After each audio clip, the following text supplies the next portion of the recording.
하나님께서 오늘 주신 말씀 미가서 1장 말씀입니다.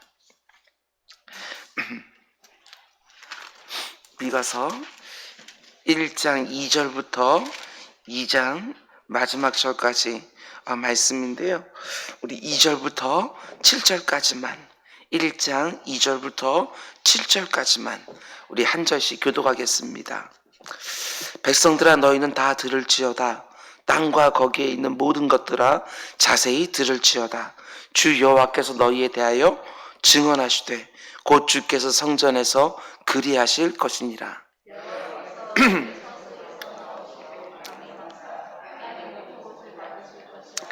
그 아래에서 산들이 녹고 골짜기들이 갈라지기를 불 앞에 밀초 같고 비탈로 쏟아지는 물 같을 것이니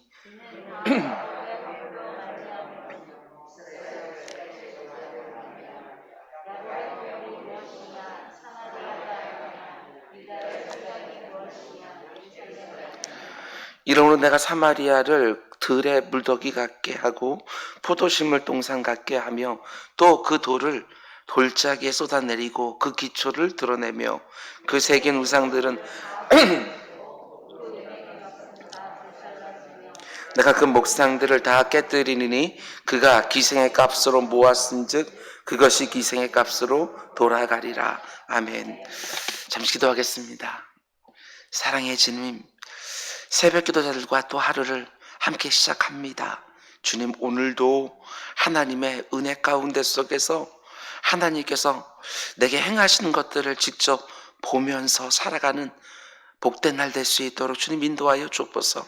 하나님은 어디나 계시는 무소부재한 분이라고, 어디서나 발견되시는 분이라고 분명히 말씀해 주셨습니다. 단지 예배당에서 뿐만 아니라 가정 안에서도, 일터에서도, 학교에서도 그 무엇을 하고 있든지 그 가운데 하나님께서 나를 지키시고 보호하고 함께 하시는 줄 알고, 힘들 때 힘 달라고 기도하고, 지혜 없을 때 지혜 달라고 기도하고, 마음 상할 때 위로해 달라고 기도하면서 오늘도 승리하는 한 날 되게 하여 주옵소서. 아버지 하나님, 새벽에 말씀 주십시오. 이 말씀 붙들고 오늘도 힘껏 살아가겠습니다. 하나님의 마음이 담겨있는 그 말씀 주셔서 오늘도 그 말씀이 우리를 이끌게 하여 주옵소서. 이 모든 말씀 예수님의 이름으로 기도드렸습니다. 아멘. 오늘 미가서 새벽 강의 두 번째 시간입니다. 먼저 지금부터 녹화해 주시면 됩니다. 먼저 죄송의 말씀을 하나 전하도록 하겠습니다. 어제 새벽 7시 되기 한 6시 전부터 저한테 문자가 오기 시작을 했는데, 어제 새벽 동영상에 음성이 안 들어갔다고. 화면은 너무너무 깨끗하게 잘 나오는데 음성은 하나도 나오질 않는 거예요. 그래서 많은 분들이 이제 음성 안 나온다고 그래서 이렇게 저한테 문자를 주셨어요. 특별히 미가서 시작하는 첫 번째 시간이라서 성도님들이 함께 말씀 나누고 싶었던 것 같습니다. 그런데 평상시에 조회수가 한 60번에서 70번, 많으면 80 몇 번 이 정도인데 어제는 200번이 넘었어요. 그만큼 이제 되나 저제 되나 하면서 계속 들어오고 했던 것이 아닌가, 이런 생각이 들어서 먼저 죄송하다는 말씀을 드리도록 하겠습니다. 그런데 한 가지, 음성은 한 번도 안 들리는데 좋아요가 12개나 됩니다. 이걸 어떻게 이해해야 되나 생각이 들었어요. 평상시에 좋아요가 한 5개, 6개거든요. 그런데 음성도 안 들리는데 좋아요가 12개나 되어서 음성이 안 들려야 은혜가 되나 생각도 해보고, 또 응원해 주시려고 그러시나 보다 또 생각도 해보고, 이렇게 덮어놓고 좋아요 눌러주시는 분들이 많으니 얼마나 감사한 일인가 또 생각해 보기도 하고. 제가 굳이 이 말씀을 드리는 이유는 우리 어제 새벽에 우리 세정자매가 청년 대표로 말씀을 듣긴 했지만, 오늘도 우리 청년들이 또 같이 예배 같이 드리고 있지만, 이번 주 돌아오는 청년 2부 예배 때에 그 말씀 함께 나누려고 합니다. 청년들에게 좀 맞게 제가 좀 바꿔서 말씀을 전하도록 하겠지만, 그러나 미가서 전체 말씀, 이어질 수 있는 말씀 다시 동영상으로 녹화를 해서 설교 채널에다가 올려놓을 테니까 그때까지만 좀 또 기다려 주시기를 부탁을 드립니다. 언제나 이렇게 말씀으로 함께 하신 분들께 먼저 감사의 말씀을 드립니다. 오늘 말씀의 제목은 행한 대로 갚으시고 심은 대로 거두게 하시는 하나님, 이런 제목으로 말씀 전하도록 하겠습니다. 행한 대로 갚으시고 심은 대로 거두게 하시는 하나님. 우리는 어제 새벽에 각 사람의 특성을 따라 너무나 섬세하게 각각 사용하시는 하나님의 방식을 함께 묵상했습니다. BC 8세기 언저리에 하나님은 많은 선지자들을 불러서 자신의 말씀을 전하게 하셨습니다. 이사야, 호세야, 아모스, 요나, 그리고 미가. 이 시당 사람들의 눈으로 보면 미가 선지자는 다른 선지자들에 미치지는 못했습니다. 제사장 가문에 태어나서 왕궁에서 활동하며 누구보다도 하나님 말씀을 많이 받았던 이사야, 그리고 자신의 특별한 가정사를 통해서 누구보다도 하나님의 사랑을 절절하게 전했던 호세야, 흑수저 출신으로 농부일과 목자일을 동시에 하면서 사회 정의를 외쳤던 아모스, 물고기 뱃속에 들어가서 3일 동안이나 하나님께 간절히 부르짖다가 다시 물고기가 토해내서 예수님의 부활을 예고하는 요나. 이들에 비하면 미가는 내세울 것이 거의 없는 선지자입니다. 근데 중요한 것이 뭐냐? 하나님은 그 사람의 특성에 따라 각각 다르게 사용하신다는 점입니다. 너무나 섬세하게 그 사람의 특성을 사용해서 자신의 일을 감당하게 하시는 것이지요. 이런 하나님의 일하시는 방법을 안다면 절대로 다른 사람들과 나를 비교하지 마시기 바랍니다. 저마다의 쓰임새가 있습니다. 너무나 어리석게도 다른 사람들의 장점과 나의 약점을 비교하면서 하나님을 불평하며 불공평하신 분으로 나는 할 수 없다고, 나는 못한다고, 하고 싶지 않다고 연발하지 마시기 바랍니다. 하나님은 길가에 뒹구는 돌멩이를 들어서도 자신을 찬양할 수 있게 하신 하나님이십니다.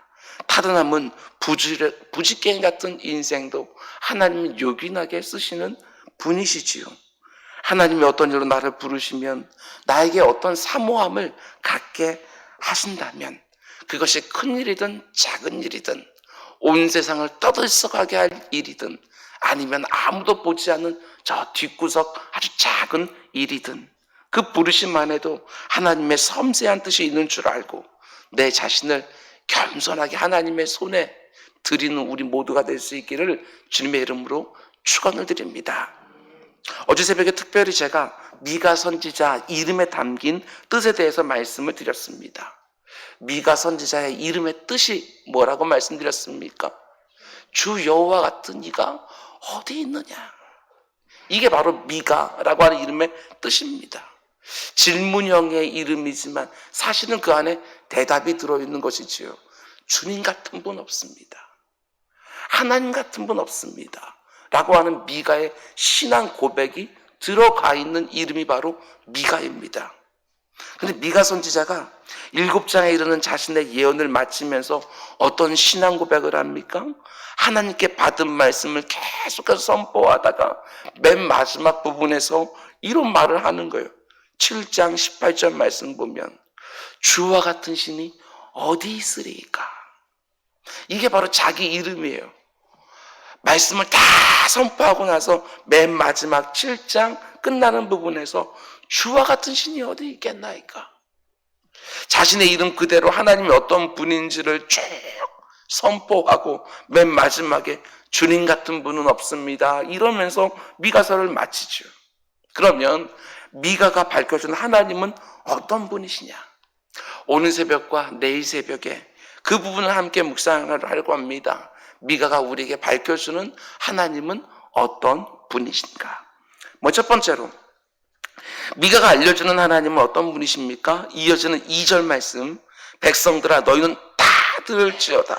땅과 거기에 있는 모든 것들아 자세히 들을지어다. 주 여호와께서 너희에게 대하여 증언하시되 곧 주께서 성전에서 그리하실 것이니라. 계속 3절 말씀 보면 여호와께서 그의 처소에서 나오시고 강림하사 땅의 높은 곳을 밟으실 것이라. 하나님이 땅의 높은 곳을 밟으면 어떻게 되느냐? 4절 그 아래에서 산들이 녹고 골짜기들이 갈라지기를 물 앞에 밀초 같고 비탈로 쏟아지는 물 같을 것이니. 하나님은 어떤 분이십니까? 자신의 처소에서 나오셔서 강림하시는데 가장 높은 산도 밟으시는 전능하고 위대하신 분이라는 것입니다. 자신의 권능을 가지고 심판자로 이 땅에 임하시는 하나님. 미가 선지자는요, 자신의 이름으로 말하는 거예요. 주와 같은 신이 어디 있으리까? 그러면서 첫 번째로 밝혀주는 하나님은 어떤 분이시냐? 하나님은 전능하신 심판이기 때문에 마땅히 두려워해야 되는 분이라는 것이지요. 왜 심판하십니까? 이유가 5절에 나옵니다. 이는 다 야곱의 허물로 말미암음이요 이스라엘 족속의 죄로 말미암음이다. 하나님은 죄를 참아보지 못하시는 분이라고 미가가 말합니다. 인생들의 허물과 죄를 참아보지 못하고 심판하는 분이 바로 하나님이라고 말씀하죠. 근데 구체적으로 어떤 죄를 참아보지 못한다고 말합니까? 7절 그 새긴 우상들은 다 부서지고 그 음행의 값은 다 불살라지며 내가 그 목상들을 다 깨뜨리니. 우상과 음행, 이 두 가지를 말합니다. 그런데 둘 다 같은 의미입니다. 하나님이 정말 참아보지 못하는 대표적인 죄가 뭐라고 말하느냐? 그게 바로 우상 숭배라는 것이지요.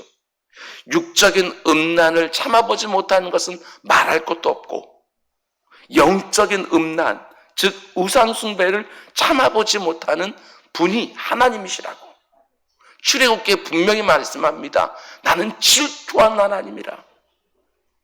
10계명의 첫째 계명, 두 번째 계명이 다 거기에 들어있습니다. 나 외에 다른 신 섬기지 마라. 형상 깎아 만들지 마라. 우상 숭배하지 말라고 하나님은 분명하게 말씀해 주십니다.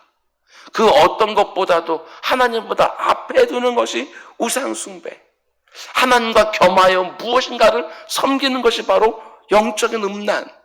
성경은 분명하게 말해줍니다. 하나님은 절대로 참아올 수 없겠다고, 반드시 심판하시겠다고 말씀하시죠. 그런데 하나님이 왜 우상 숭배와 같은 이런 죄를 참아보지 못하십니까? 이분이 중요한데요. 하나님의 속성 자체가 거룩이기 때문에 그렇습니다. 거룩은요, 비거룩을 참아볼 수가 없습니다. 죄가 없으시기에 죄를 견디지를 못하시는 거예요. 여러분들도 한 번쯤은 고민해 보셨겠지만 초신자들이 성경을 읽으면서 한 번쯤 이런 의문을 가질 때가 있습니다. 하나님이 너무 잔인한 거 아닌가?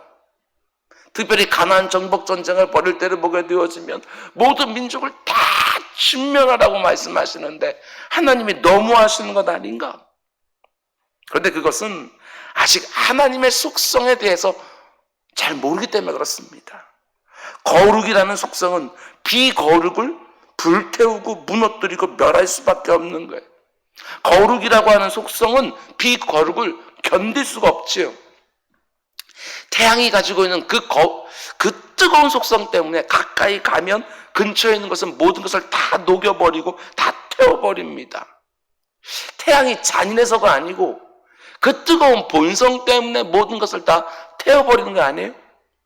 하나님이 가지고 계시는 그 거룩이라는 속성은 거룩하지 못한 모든 것들을 견디지를 못하는 거예요. 하나님이 잔인하신 것이 아니라 그분이 거룩하신 분이기 때문에 그렇지요. 하나님은 죄를 하나도 그냥 넘어가는 분이 없어요. 반드시 문제를 삼아요. 그 죄를 해결케 하셔요.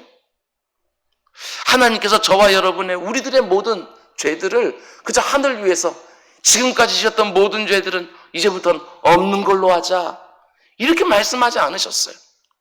하나님은 자기 아들을 이 땅에 보내셔서 저와 여러분의 죄를 다 거기에 전가시키고 십자가 위에서 우리가 죽어야 되는데 자신의 아들을 대신 죽게 하실 정도로 하나님은 죄에 대한 값을 치르게 하시는 분이셔요. 왜? 그분이 잔인하신 것이 아니라 그분은 지극히 거룩하신 분. 우린 이걸 잘 상상하지 못해요. 지극히 거룩하신 분. 죄가 없으신 분. 의인은 없나니 하나도 없다. 모든 사람들이 다 죄 아래에 있고 어머니 못해서 죄인으로 태어나서 살면 살수록 죄를 짓고, 그러니까 우리는 이 거룩이라는 것을요, 우리는 정확히 알 수가 없어요. 그런데 하나님께서는 그런 우리를 자기 아들의 예수 그리스도의 핏값으로 다시 건져내서 의롭다고 여겨줘요. 의로운 게 아닌데 의롭다고 여겨줘요. 천국에는 죄 없는 사람만 들어가는데 의롭다고 여겨서 천국으로 내려가셔요. 우리 잘 찬양 부르는 것처럼 십자가 보혈이 이렇게 나를 덮고 있어서 하나님이 내 안에 있는 죄를 보시는 것이 아니라 그 아들의 보혈의 피의 공로를 보시고 우리를 천국으로 들여보내시는 것이지요. 하나님의 은혜로 있을 데 없는 자, 이 은혜가 나오게 되었는 거예요. 우리가 어떻게 거룩한 삶을요 그래도 흉내내면서 살 수 있습니까? 사도 바울은 자기가 살아가는 디모데에게 이렇게 말합니다. 하나님의 말씀과 기도로 거룩하여집니다. 이렇게 말합니다. 거룩하신 하나님을 믿는 성도답게 말씀에 더욱 정착하고 기도로 더욱 깨어서 죄를 미워하고 거룩한 삶을 살려고 그래도 영적 싸움을 벌이는 또 한 날이 되기를 주님의 이름으로 축원을 드립니다. 그런가 하면 미가가 소개해주는 하나님은 또 어떤 분이십니까? 2장 1절은 이렇게 말합니다. 그들이 침상에서 죄를 꾀하며 악을 꾸미고 날이 밝으면 그 손에 힘이 있으므로 그것을 행하는 자는 화 있을진저. 잘 보세요. 굉장히 재밌는 말씀이에요. 침상에서 죄를 꾀한대요. 악을 꾀한대요. 계획하는 것이죠. 못된 것들을. 그리고 날이 밝으면 힘을 가지고 해요. 하나님께서 그들 가만두지 않겠다고 말씀하시는 거예요. 구체적으로 그들이 어떤 짓을 하느냐. 2절. 밭들을 탐하여 빼앗고, 탐하는 것은 생각하는 것이지요. 마음속에 탐하여 실제로 빼앗고, 집들을 탐하여 마음속에 탐심이 생겼어요. 그런데 실제로 빼앗고 강탈하고. 하나님이 그런 모습을 보면서 어떻게 하시겠다고 말씀합니까? 3절. 그러므로 악을 꾀하고 계획하다가 실제로 그 악을 행하는 모습을 보고 하나님이 어떻게 하시겠다고 말씀하느냐? 여호와의 말씀에 내가 이 족속에게 재앙을 계획하겠다. 이런 말이에요. 너희들이 다른 사람들을 향해서 악을 계획해? 그렇다면 나도 너희를 향해서 악을 계획하겠다. 재앙을 계획하겠다. 보면 2절과 3절 말씀 보면요, 히브리 원어로 읽으면요 굉장히 의미심장한 언어 유희가 들어있습니다.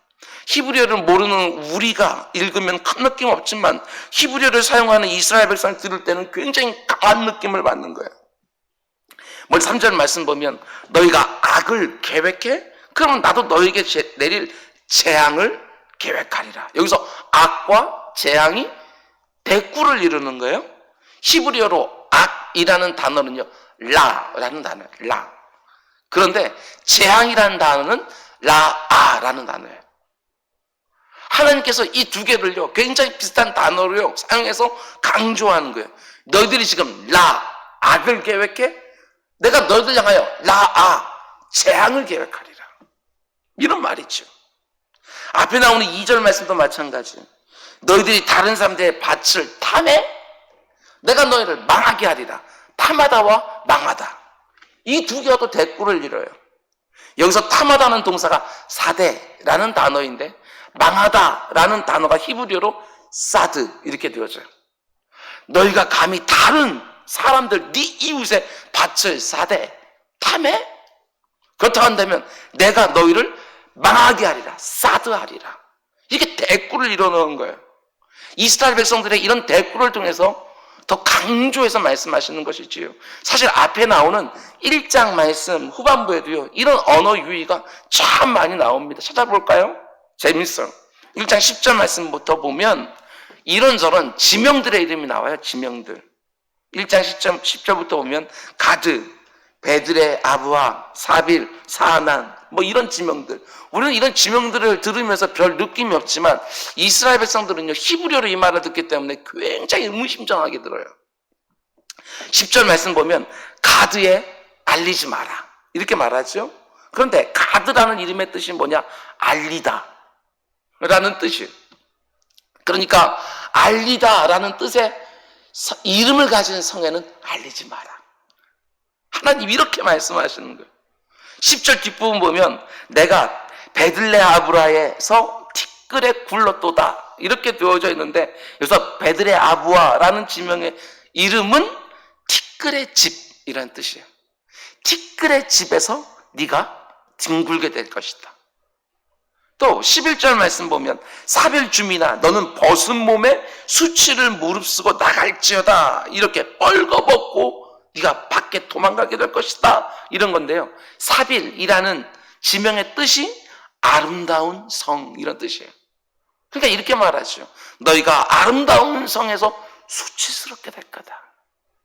13절 말씀 보면 라기스 주민아 너는 준마의 병거를 메울지어다. 여기서 라기스라는 지명의 뜻은 준마, 잘 달리는 말이라는 뜻이에요. 근데 그 잘 달리는 말에 병거, 수레를 달아서요 못 달리게 만들겠다고 이렇게 말씀하는 것이지요. 유진 피터슨 목사님의 메시지 성경, 뭐 번역이 잘 된 그 우리가 그것을 성경치하고 비등한 가치를 둬야 될 건 아니지만, 근데 읽으면 재밌는 부분들이 참 많아요. 그 뜻을 아는데.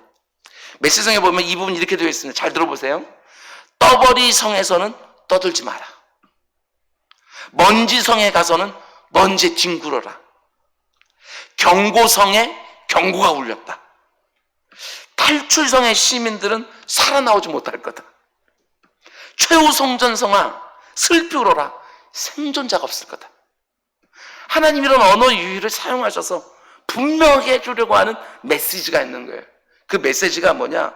악을 계획하는 자에게 재앙을 계약할 것이고, 남의 밭을 탐하는 자는 반드시 망하게 할 것이고, 우리의 일거수일투족을 감찰하시면서 심은 대로 거두게 하시는 분, 이게 우리가 믿는 하나님이라는 거예요. 여기서 우리에게 주는 너무나도 귀한 메시지가 있어요. 여러분, 하나님은 악을 계획하는 자에게 재앙을 계획하신다고 하는 성경의 말씀 믿으십니까? 그럼 반대로 뒤집어도 마찬가지. 하나님은 선을 계획하는 자들에게 축복을 계획하시는 분이셔요.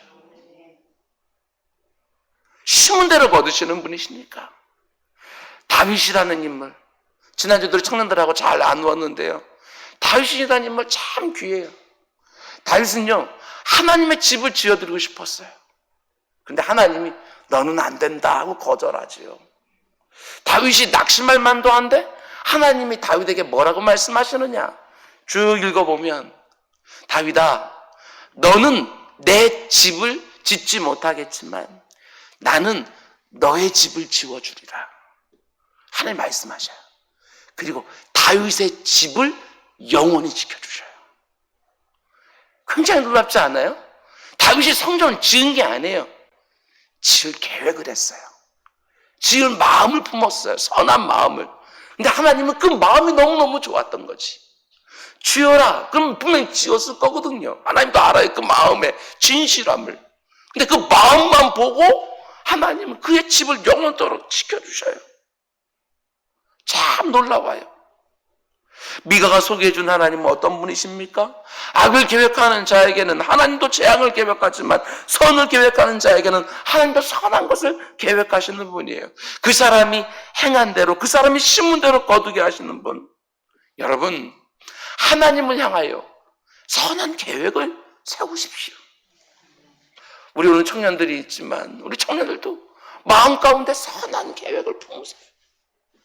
내 인생을 통해서 하나님, 이런저런 일 정말 하고 싶습니다. 하나님은 그 마음에 품은 그 계획들을요, 그냥 가볍게 보지 않으셔요. 함께 주시는 것이지요. 하나님이 허락해 줄 수도 있고 안 허락해 줄 수도 있지만 그러나 그 마음을 품고 사는 것이지요. 하나님, 이것도 하고 싶고 저것도 하고 싶습니다. 이렇게 쓰임받고도 싶고 저렇게도 쓰임받고 싶습니다 하고 하나님 앞에 계속 나아가는 것이지요. 이거 서운해놓고 못 지키면 어떻게 하나, 이게 아니라 하나님은 그 마음을 보셔요. 보신다고. 말씀 맺겠습니다. 미가 선지자는 자기 이름에 담긴 뜻대로 하나님과 같은 신이 어디 있습니까? 라고 말하면서 우리가 믿는 하나님이 어떤 분인지를 하나하나 가르쳐주기 시작합니다. 여러분, 하나님이 어떤 분인지를 아셔야 합니다. 그래야 하나님 기뻐하신 일에 힘도 쓸 수 있고 하나님 미워하신 일을 끊어낼 수 있는 것이죠. 하나님 어떤 분이십니까? 오늘 두 가지를 묵상했습니다. 첫 번째로, 하나님은 지극히 거룩한 분이시기에 죄를 참아보지 못합니다. 하나님은 출애굽기에서 말씀하지요. 내가 거룩하니 너희도 거룩하라. 베드로 사도가 이 말을 인용해서 또 이렇게 말합니다. 오직 너희를 부르신 거룩한 이처럼 너희도 모든 행실에 거룩한 자가 되라. 모든 행실이라고 했습니다. 모든 행실, 예외가 없어요. 오늘 이 새벽에 아직도 내 삶에 거룩하지 못한 부분이 있다면 수두룩하지요. 수두룩. 그런데 이 새벽에 특별히 보여주시는 부분이 있다면 그 부분 잘라낼 수 있게 해달라고, 힘과 의지 달라고 기도하는 우리 모두가 되기를 원합니다. 두 번째로, 하나님은 행한 대로 갚으시고 심은 대로 거두게 하신 분이라는 걸 기억하시기 바랍니다. 하나님과 이웃에게 선한 계획을 품으십시오. 그리고 오늘 하루 새벽에 계획 세워놓고 오늘 이렇게, 오늘 부모님들에게 이렇게 해야지, 오늘 배우자에게 이렇게 해야지, 오늘 자녀들에게 이렇게 해야지, 오늘 우리 구역 식구들에게 이렇게 해야지, 저렇게 해야지, 선한 계획을 세우고 오늘도 기회 달라고, 힘 달라고, 환경 달라고, 그리고 시작하는 거지요. 갈라디아서 6장 7절 이렇게 말합니다. 하나님은 업신여김을 받지 아니하시나니 사람이 무엇을 심든지 그대로 거두리라. 악한 것을 심어놓고 하나님께 좋은 것 기대하지 마시기 바랍니다. 하나님 그런 분 아니십니다. 오늘 하루도 하나님이 이런 분인 줄 알고 내가 거두고 싶은 것을 하나님께 먼저 심고 이웃들에게 먼저 심어서 내가 심은 것보다 능히 넘치게 하시는 하나님을 내 삶 곳곳에서 오늘도 만나는 은혜가 있기를 주님의 이름으로 축원드립니다. 기도하겠습니다. 사랑이 많으신 아버지, 감사합니다. 하나님이 어떤 분인지 우리가 모르면 하나님이 싫어하는 일을 하면서도 내가 하나님 기뻐하시는 일을 하는 것처럼 착각할 수도 있을 텐데, 하나님이 친히 이 성경 말씀을 통해서 하나님이 좋아하시는 것과 하나님 미워하시고 가증스럽게 여기는 것들을 가르쳐 주시니 너무너무 감사를 드립니다. 하나님에 대해서 알면 알수록 아버지는 그렇게 살고 싶어서 하나님 앞에 나아가 은혜를 구하는 우리 모두가 되게 하여 주옵소서. 이 새벽에 하나님을 향하여, 이웃을 향하여 세운 선한 계획을 하나님께서 이룰 수 있는 힘과 능력과 환경을 허락해 줄 믿고 간구하는 믿음의 사역자들에게 하나님께서 큰 은혜를 베풀어 주셔서 오늘 이 새벽도 하나님과 교통하는 시간 되게 하여 주옵소서. 이 모든 말씀 예수님의 이름으로 기도드렸습니다. 아멘. 너희는